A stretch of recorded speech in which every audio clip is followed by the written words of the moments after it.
মাদানী খতিবদের সম্মানিত ভাতা অনতি বিলম্বে আমরা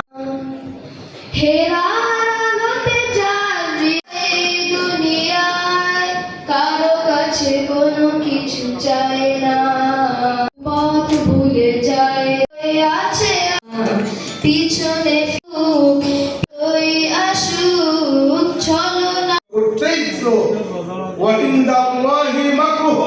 তাদের সমস্ত করে কারাগারে গিয়ে হুজুর বাড়িতে এলাই আমার বক্তব্য আপনারা শুনতেছেন।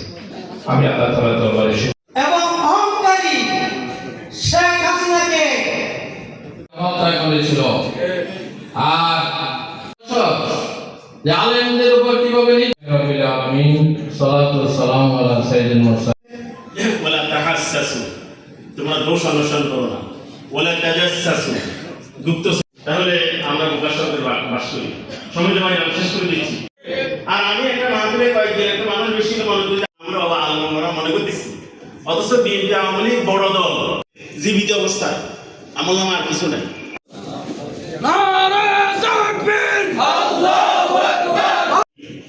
এগুলো কোরআন বলা উদ্দেশ্য, এগুলো একটু স্মরণ করে দিয়ে সম্মানিত প্রধান আলোচক মেহমানবৃন্দ করেছিলেন, হক কথা বলার কোনো সুযোগ ছিল না।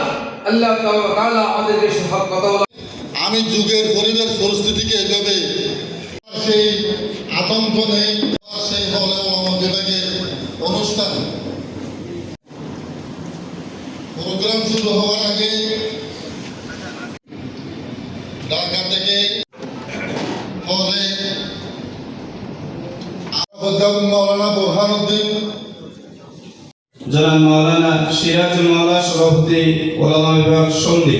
যুগে যুগে আলেম ওলামারা হক শাস্তি পাচ্ছে। এর শাস্তি কি আমরা দিচ্ছি? আল্লাহ তাআলা আমরা দেখতে পাচ্ছি যারা আমাদেরকে মিথ্যা প্রবঞ্চনা, ফাঁসি, হত্যা, নির্যাতন চাকরি পাবে না রাজাকারের নাতিপুতির চাকরি পাবে। সেদিন রাত্রে বাংলাদেশের সমস্ত হল হোস্টেল থেকে সমস্ত ছাত্রছাত্রী রাজপথে বেরিয়ে পড়ে। তার স্বৈরাচারী যখন রাত্রে 8টায় বঙ্গভবনের সাংবাদিক সম্মেলন ডাকে, তখন সে বলে জনশক্তি সরকারগণকে তাদের পিছনে দিয়ে এই সরকারের পতন ঘটে। এরপর কাল্পনিক অভিযোগে খতিবদের সম্মানিত ভাতা অনতি বিলম্বে আমরা